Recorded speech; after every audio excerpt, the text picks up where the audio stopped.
to the Be Do Knit podcast. My name is Amy, and this is my podcast where I talk about my knitting. So today I am on the North Shore of Lake Superior at a place called Hams Haus, and it's in Lutsen, Minnesota.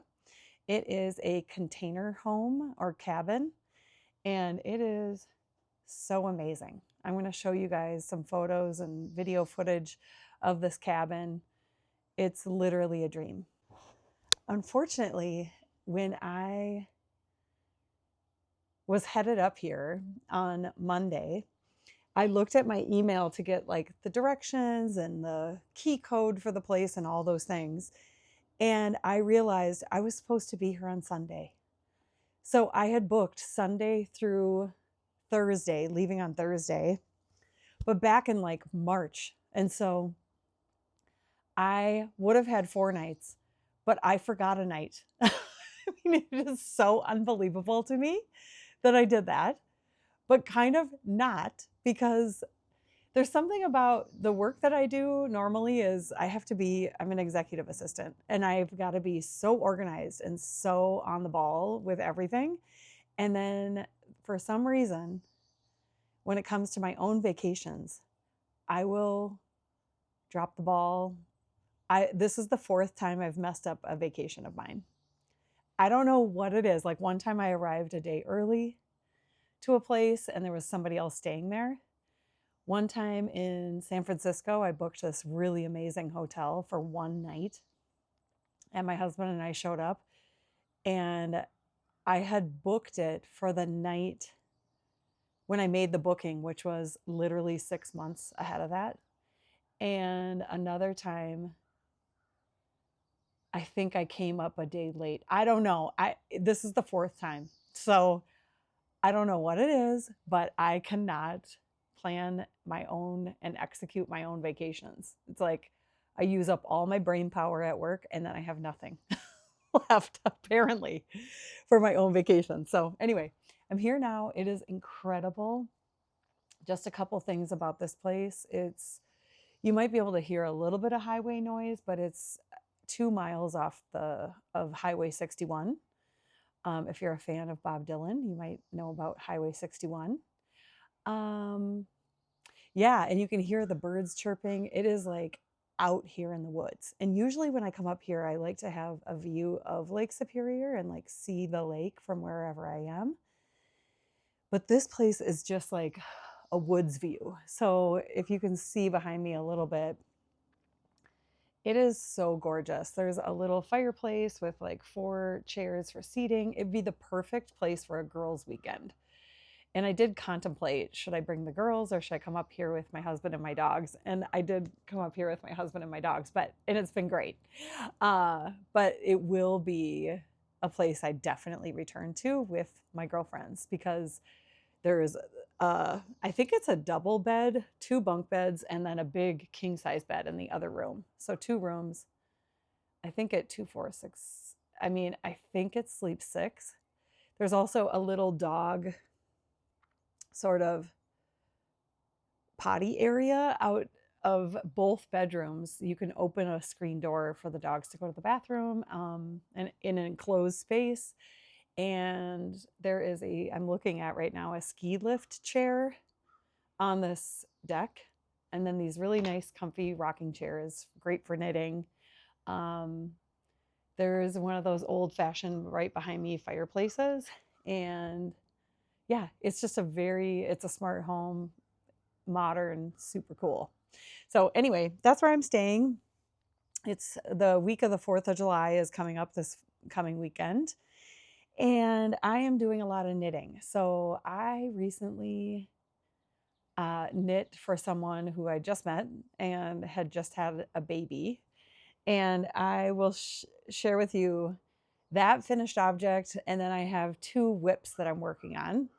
And then I have 2 events that recently happened that I had such a great time at. And I want to tell you about that too. And then there are 2 events that I kind of missed out on. Well, one I definitely missed out on because it got rained out. And then the next one is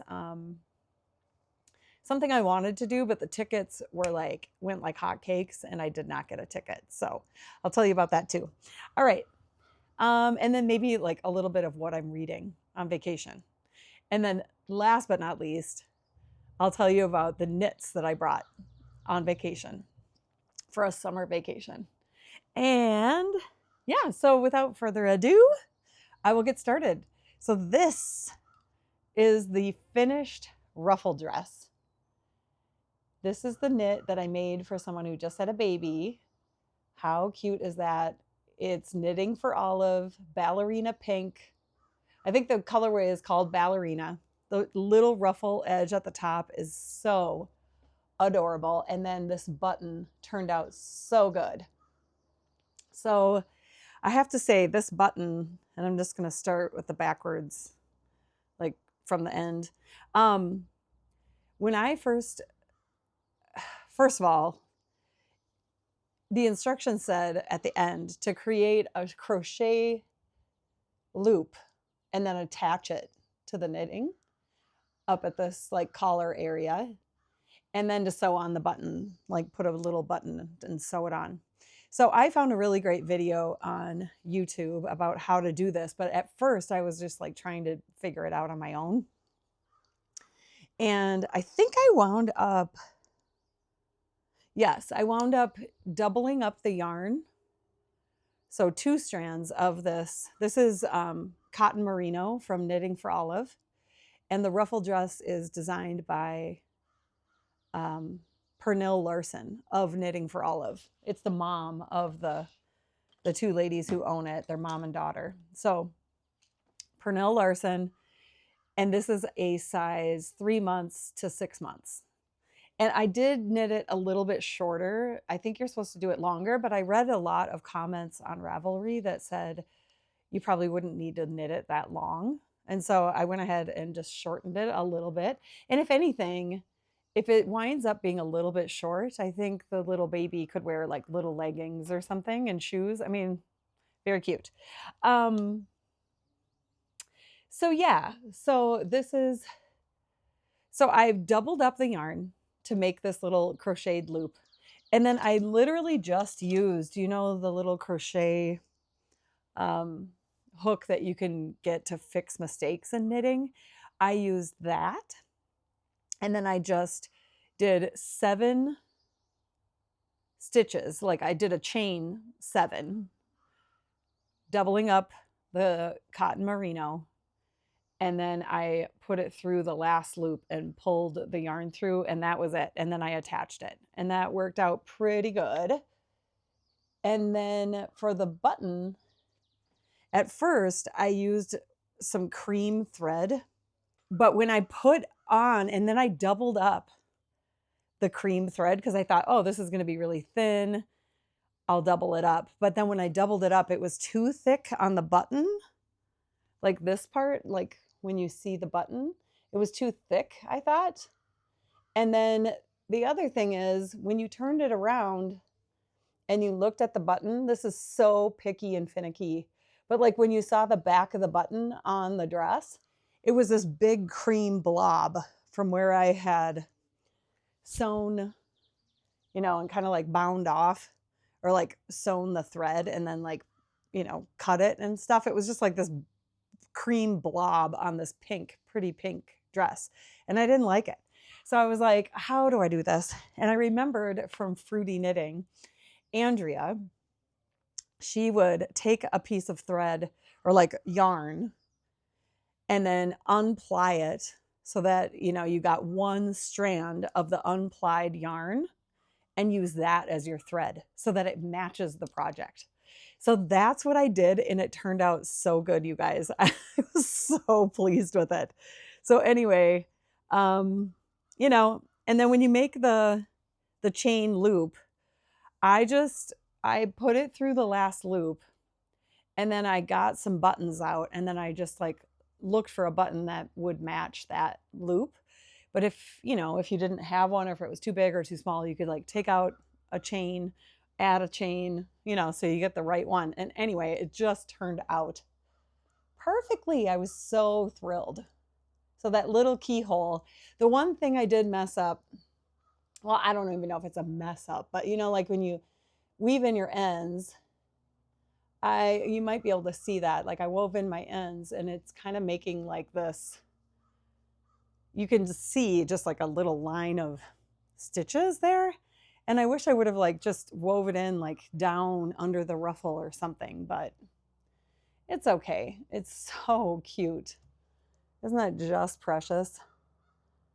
So very, very cute.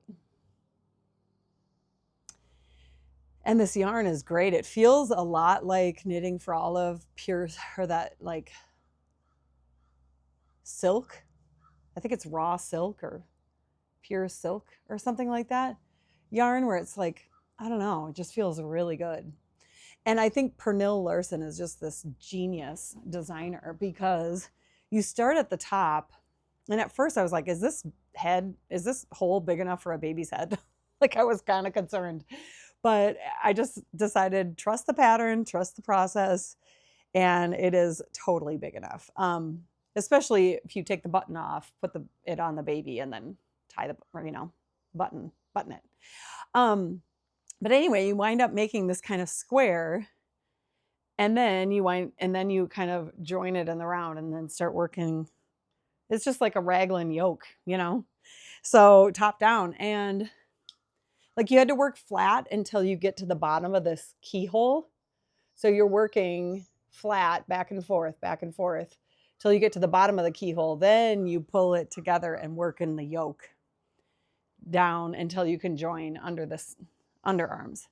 And this first of all, the little collar here, I just thought was so brilliant how it was designed just to lay nice, like a combination of garter stitch and knit rows and purl rows until you just like get this perfectly laid down collar. And then I thought this little armhole was genius too. The way this kind of garter stitch, like it curls down. So it's like, I don't know, it just goes right down. It's just so pretty. Yeah, and then under the ruffle, there's kind of this little garter stitch section. And then I can't remember, but I feel like, yeah, you make a garter edge and then wherever, like the stitches are going like this and where it goes down, you would pick up at that stitch that was like the downward part of the stitch. You'd pick up along that downward edge all the way around, pick up stitches and then make the ruffle. And a ruffle is like knit one, increase one, knit one, increase, knit, increase, knit, increase until you get all the way around. And then you're just knitting this like crazy amount of stitches to get this ruffle. So fun. So I will set this back here, but this was just such a fun project, such a cute little thing. Actually, maybe I won't set it there.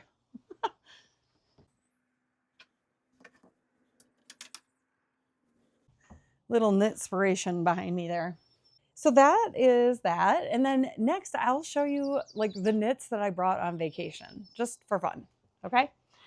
So what I'm wearing, this is the lemon tee by We Are Knitters. And this has this little, I've shown you this before if you're on the channel, but it has this little Estonian stitch. It's really hard to see. Maybe you can see it here. But it's this cool stitch where you kind of wrap the yarn around, like you knit 3 and then wrap anyway, you have to look it up, but it was a really fun stitch and it was a kit that I bought from We Are Knitters like way long ago, but it is such a great, here's the deal, my opinion, okay? Opinion of one. If you're gonna wear knits in the summer, why not wear a knit where your arms are free and you are not, I just feel like it gets way too hot if you're wearing a knit with sleeves. So while I'm going to show you a couple of things that have sleeves, oh boy, I'm just seeing on this Cumulus Tee, I've got like a little hole to sew up. Anyway, yeah, it just makes sense to not have sleeves in the summer. If you're going to wear, even if it's cotton, it's generally speaking pretty thick um, to be wearing a knit garment. And so you might as well just not have sleeves. It just makes more sense to me. But anyway, that's my opinion.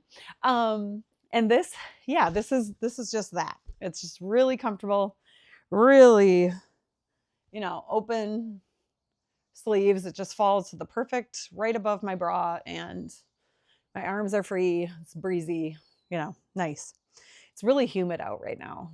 So, but I wanted you to be able to hear the birds. So hopefully you can hear those. This is the Cumulus Tee, and that is in the Knitting for Olive Pure Silk.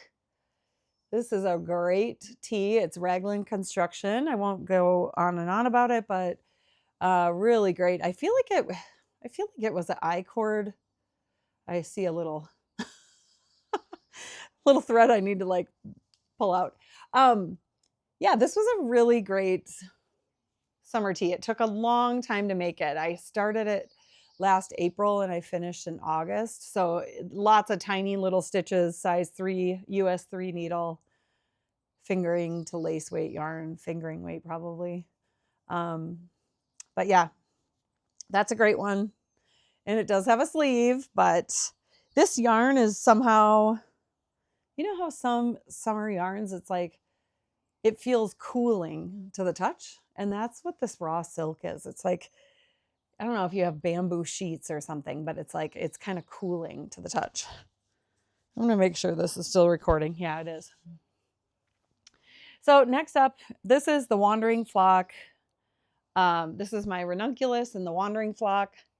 And this is the Ranunculus by Midori Hirose. And this yarn, the color is just so pretty. It's so gorgeous. I love it so much. So yeah, Ranunculus Tee using the Wandering Flock cotton lino. So I brought that one on vacation, finished that last year. This one I think I finished 2 summers ago. I'm pretty sure. I almost wore this, but I thought the black would be a better background for that little pink number. But anyway, this is the Shelley Summer top, and this is cotton merino from Knitting for Olive as well. And this little lace summer top is just great with a scalloped edge at the bottom. Love it. This is by Nancy Ritchie. Oh, and the Cumulus Tee is from Petite Knit, which I'm sure you all know. But anyway, that takes us to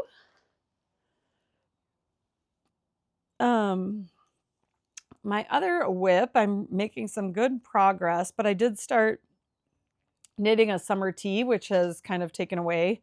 I don't know how I wind up leaving a project in mid-row. I suppose it's like you're going to make dinner or something like that, and then you just like stop mid-row and move on with your day. But this is my half and half triangle wrap, and as you can see, I'm making some progress here.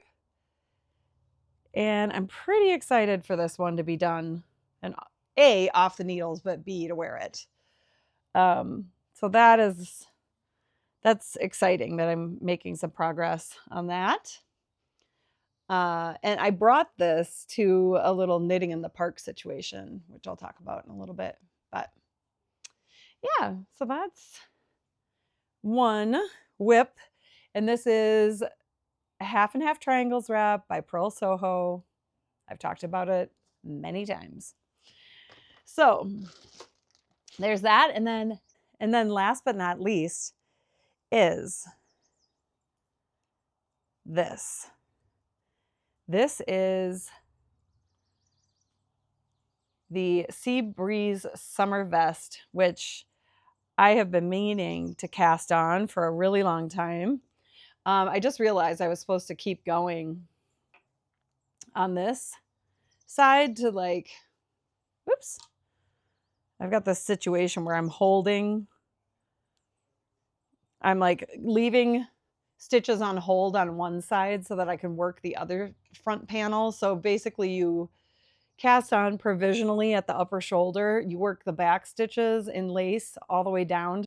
Then you come up and pick up the provisional cast on stitches, and then you knit across in lace, and then you bind off a certain number of stitches at the neck edge in the back, and then you keep knitting over here. Then you work this side along the front, and you're supposed to go down a ways and then start increasing for the V-neck.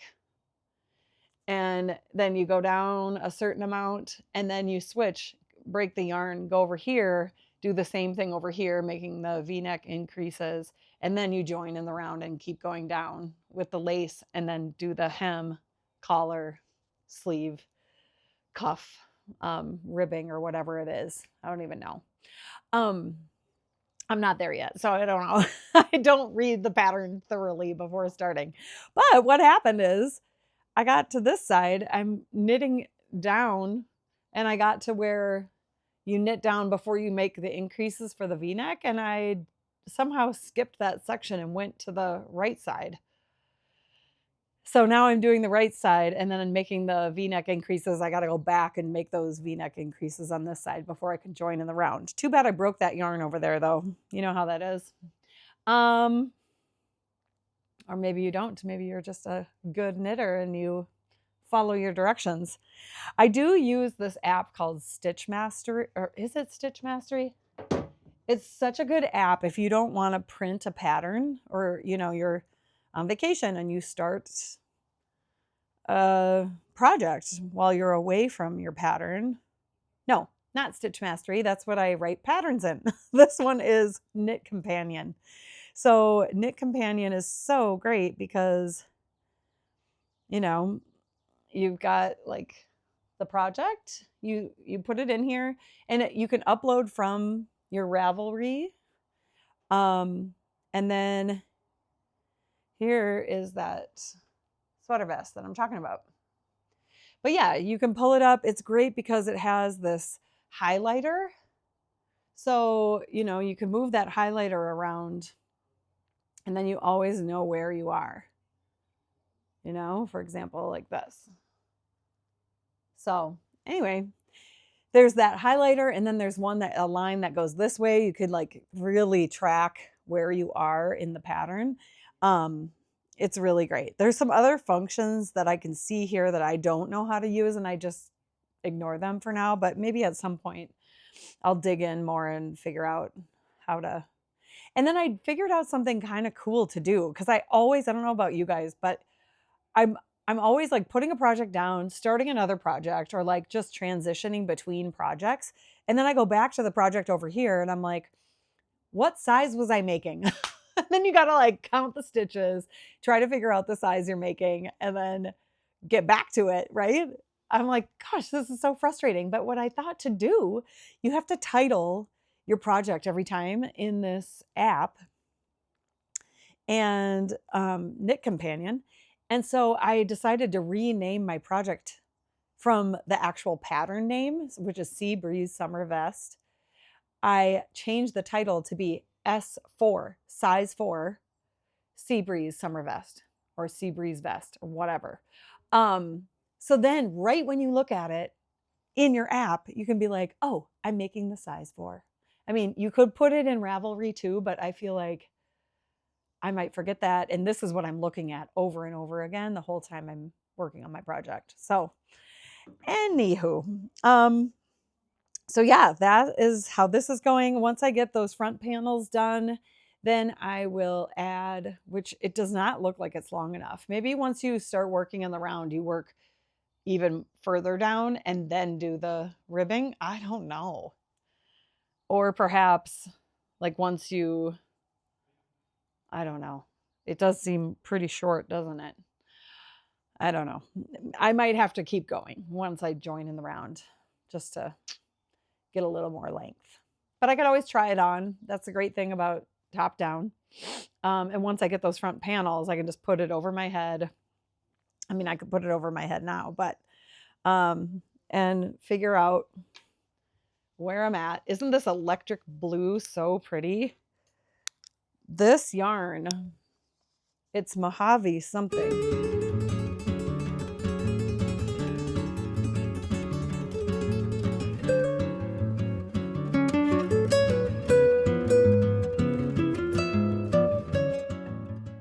Oh, Kelbourne Woolens, Mojave yarn. So the type of yarn is Mojave, and it's from Kelbourne Woolen Mills.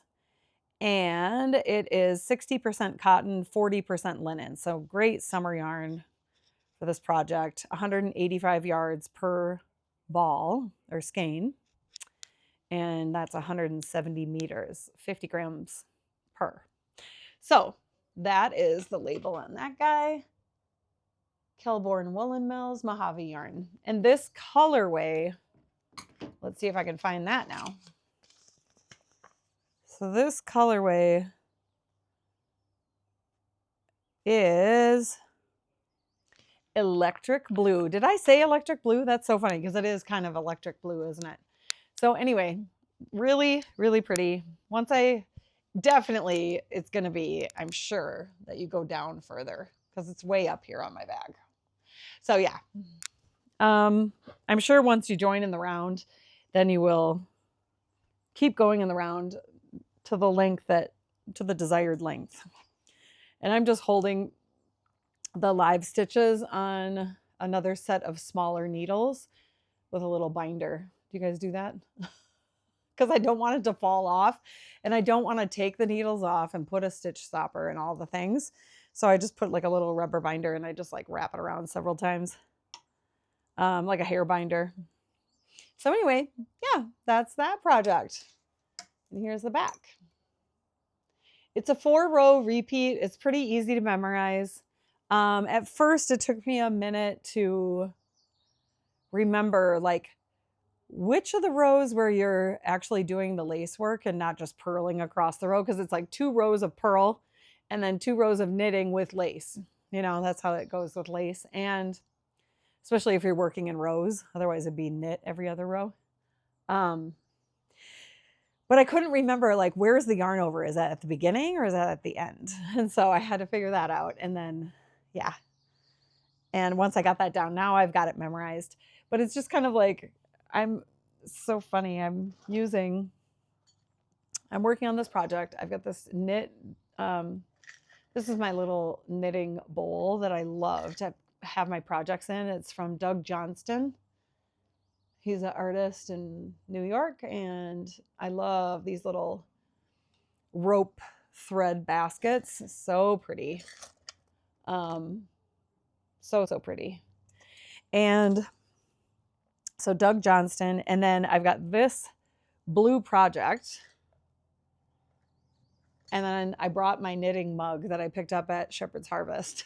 So I'm just obsessed with this blue color right now, apparently. So, and these little knit stitches on this mug are so sweet. So I had to bring this, and it's so funny. My husband, his cup that he's obsessed with, and I actually brought it with on vacation, and he was so grateful. Like, he never would have brought that thing on his own, and I brought it, and he's like, oh, I'm so glad I have my knitting mug. Because it says, I picked it up at Stephen B, and it says, fuck off, I'm knitting on one side. And it's just so funny to me that he's using that mug. Cracks me up every time I see it. But anyway, from here, I am going to be, in the Sea Breeze Summer Vest, that is that was designed by Park Williams. So Park Williams, the half and half triangle wrap is from Pearl Soho. And then, yeah, I told you about the ruffle dress. So you guys, tomorrow, today's July 1st, tomorrow, a documentary about Mary Oliver is coming out. I love Mary Oliver. If you haven't read Mary Oliver, even if you're not into poetry, I feel like her poems and her poetry books are so approachable.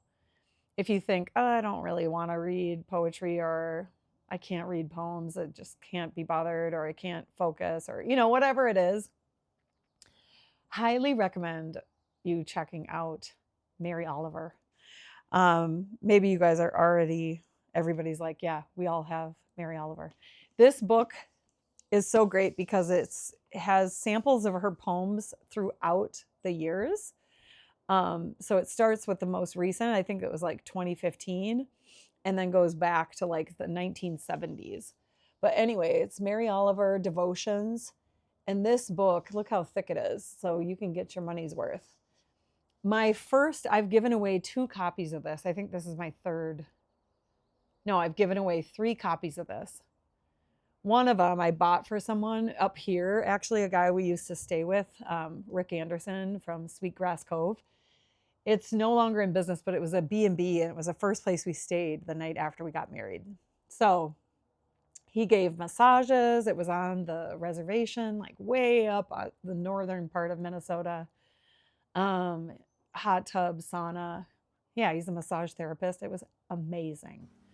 And back then, I was a sign language interpreter, and so I had all this lactic acid built up in my arm right here, and I remember him pressing on my arm, and all this like lactic acid was built up there, and it killed, but it was so good to release that. Anyway, yeah, incredible place. And it was a B&B, so he would always make fresh scones in the morning and some kind of breakfast. We'd get massages, big white robes, like, we've kind of been lost. I mean, not lost, but like ever since he stopped having his B&B, it's just been like, we've been mourning it. It was very special. So anyway, so these poems, they're like all about nature and the beauty of life. And it's just, you cannot dislike them. If you are at all inclined to read poems, this is your book. This is your starter kit right here.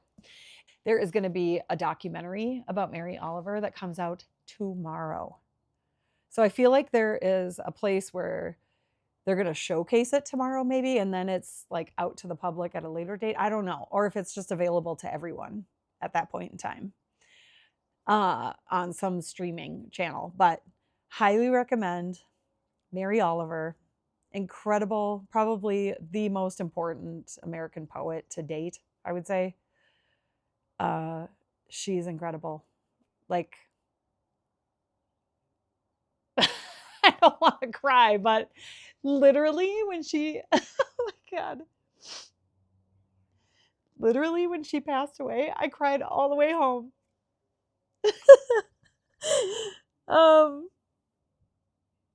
Yeah, her poems are like, I'm sorry. Her poems are like little prayers. They're just amazing. So anyway, woo! Highly recommend Mary Oliver. She's the best. Wow.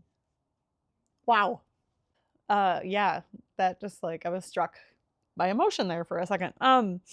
Anyway, I've also been on this journey of like 2 other things I'm reading. I read like 40 of those poems this morning, sitting with my dog over on this deck or on this porch. And it was awesome. Perfect way to start the day with a cup of coffee and her poetry. I'm almost done with that book, which is kind of timely with this documentary coming up.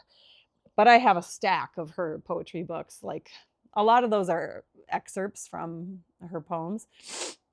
I have a stack that I've read at home too, but I'm working my way through all the Ann Tyler books, and this is one I had up here. I'm listening on audiobook, and then I also at night pull out the book and read the book. It's A Patchwork Planet. This was really good.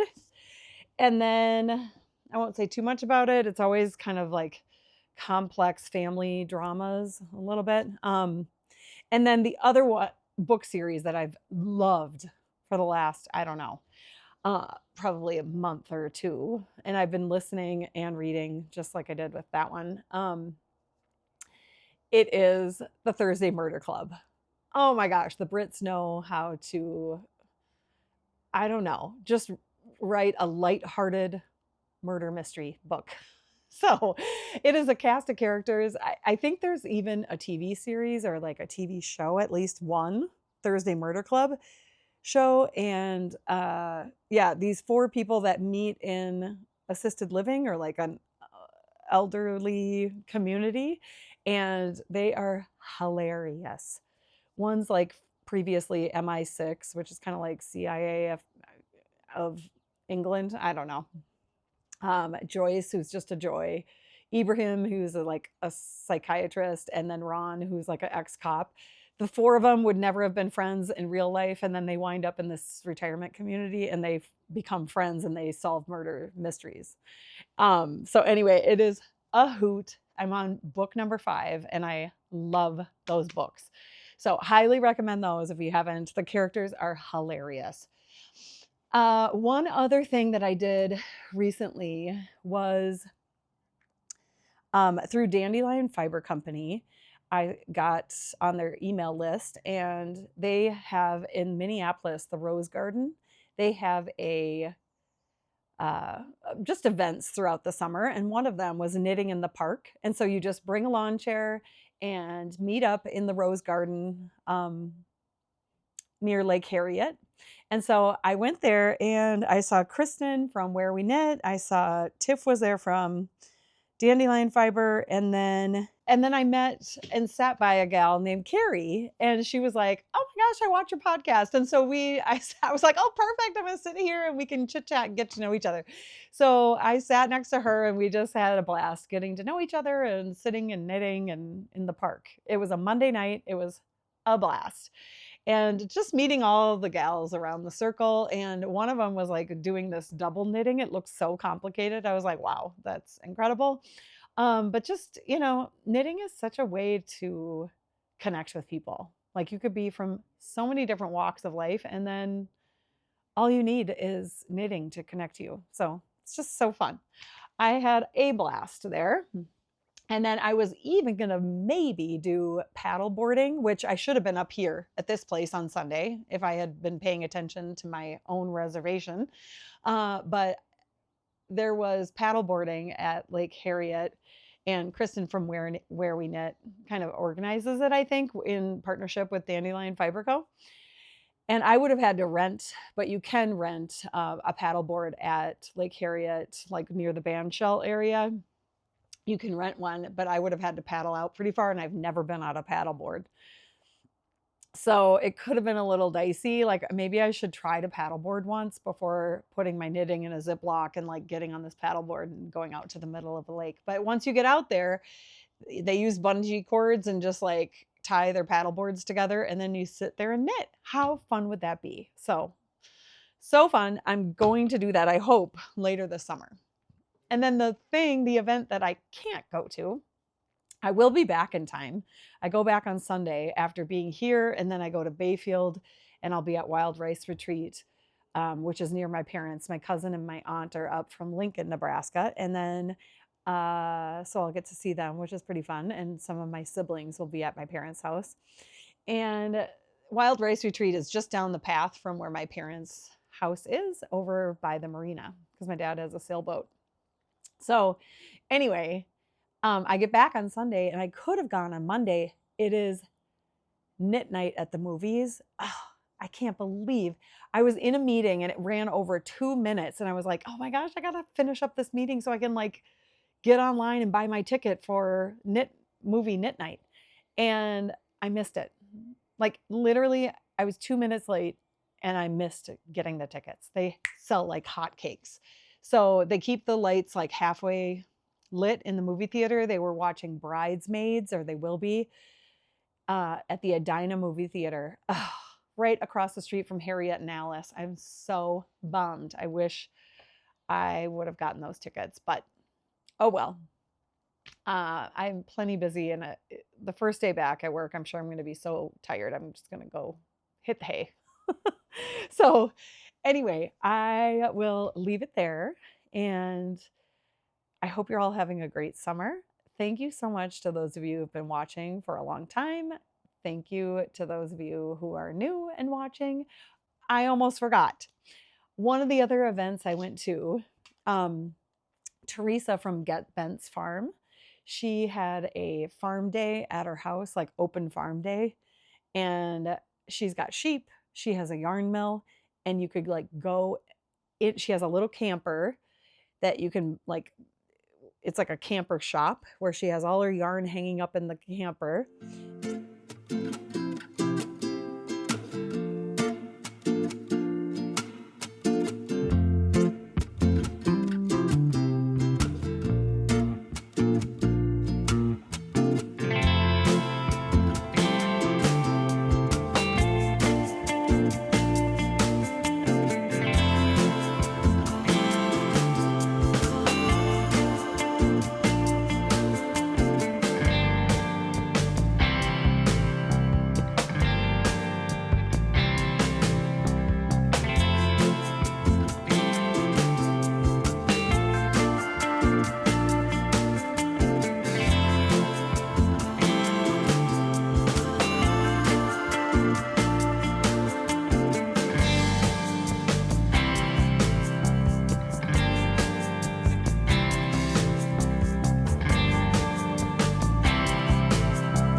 And then her Shetland sheep are there grazing on the land. And then you could like hike around a little bit on her property.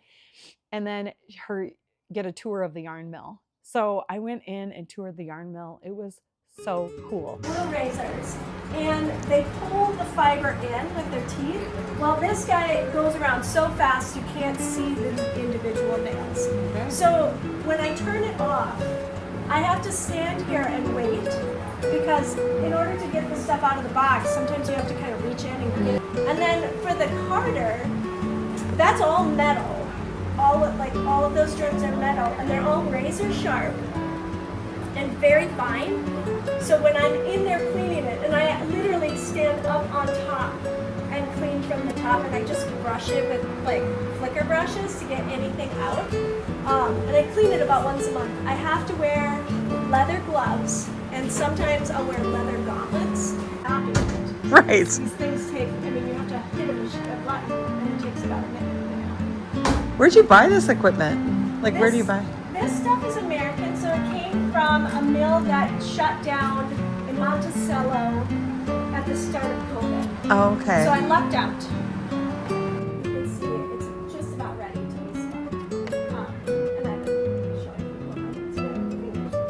But that'll be the athletic yarn. So then from here, now I've got it to the right thinness here. It goes behind the spinner. And on the spinner, I'm drafting it 10 times to get the weight of yarn that I want. What I want is I want a funky, bouncy 2-ply yarn. So eventually that's what this will be. It's like a funky, bouncy, tightly plied 2-ply turby. Yeah, a million steps. And then it gets like put on cones, and then it gets put in skeins, and then it gets washed and twisted and labeled. I met a woman who was sorting, like after the sheep are sheared, and then they're in these, the yarn is in these, or the wool is in these super big bags, and then she's like dumping it onto this table and like sorting. So you're just getting the bits out. Yeah, I'm looking for like, here's some birds. I actually found a little bit of a cactus because this is from Montana, I guess. Oh my gosh, oh interesting. It is an American breed. Okay. Which is kind of cool. Yeah. I just can't believe all these bags is sheared wool, ready to go. And it's crazy because they're packed so tight when you open them, they kind of explode. Yeah, that's so wild. So yeah, that's all I'm doing. So you're pulling them out. Like there's like a little. These burrs are they're not going to wash out. So these will unfortunately. I'm always getting those out of my dog. Yep. These are just going to go in the garbage because yeah. And I'm looking for, like, this is kind of short and it's kind of poopy. Yeah. And so we're just going to move it on. Okay. And so then Teresa, fun fact, she shared with me that she taught at St. Kate's, I believe, medical students. So she was a teacher at a university teaching medical students, and was like maybe going to get her doctorate, or I don't know what the deal was, but she's like, I could spend money on that. But it was the beginning of COVID, and she was like, you know what? I think I'm going to buy this farm and buy this milling equipment and mill yarn. So anyway, she has all this milling equipment, and she showed us all how she makes yarn in there. So that was pretty cool. And I think she has this thing like maybe once a month, once every other month, where you can go tour her yarn mill. So highly recommend. And her yarn is just so amazing. Like that Felix cardigan I made was using her Rambouillet yarn. It was badger face yarn in Rambouillet. It was so amazing. It's like squishy, bouncy, the bounciest yarn I've ever used in my life. It was incredible.